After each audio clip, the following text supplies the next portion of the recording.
শহীদ president Ziaur Rahman এবং বেগম খালেদা জিয়া তারা জীবন দিয়ে প্রমাণ করে গেছেন যে ভারতের শর্ত মেনে তারা রাজনীতি করবেন না। আর তার সন্তান তারেক রহমানও ভারতের কোনো শর্ত মেনে রাজনীতি করবেন না। বিসমিল্লাহির রহমানির রহিম। আসসালামু আলাইকুম। আমি কখনো কারো তেলবাজি করতে পারবো না, যেটা সত্যি কথা সেটা আমি বলেই যাবো ইনশাআল্লাহ।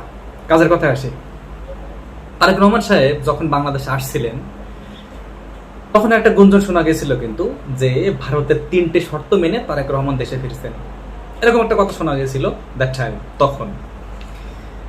এখন কথা হলো যে এই 3টি শর্ত ভারত যে দিয়েছিল আসলে দিয়েছিল কিনা এবং এটা সত্য কিনা সেটা বুঝতে হলে আরো কয়েক মাস অপেক্ষা করতে হবে, তারপরে বোঝা যাবে। এই মুহূর্তে বোঝা যাবে না, যেহেতু এখন কয়েক মাস হলো ক্ষমতা আসছে বিএনপি, এই মুহূর্তে বোঝা যাবে না, তবে আরো একটু অপেক্ষা করতে হবে।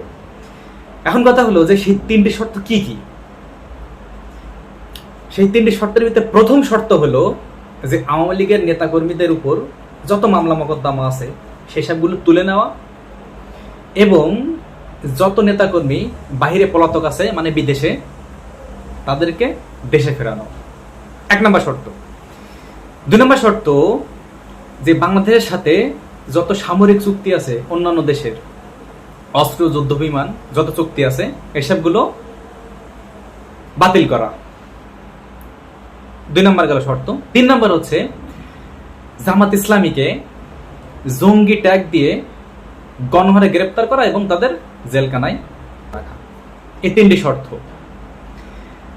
এখন প্রশ্ন হলো যে এই 3টি শর্ত তারেক রহমান আসলেই মেনে দেশে আসছিল কিনা এবং এই 3টি শর্ত মেনেই তারেক রহমান রাজনীতি করবেন কিনা সেটা বুঝতে হলে ব্যাকডেটেড স্টোরি কেমন, সেটা হচ্ছে তার পিতা শহীদ প্রেসিডেন্ট জিয়াউর রহমান সাহেব তিনি যখন রাজনীতি করতেন, এখন যেমন ভারত বাংলাদেশের উপর বিভিন্ন কথাবার্তা বলে বা হুমকি দেয়, সেই এটা অনেক আগেই ছিল।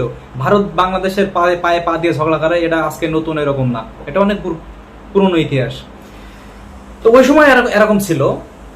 তো জিয়াউর রহমান সাহেব কিন্তু ভারতের সঙ্গে চোখে চোখ রেখে কথা বলতো।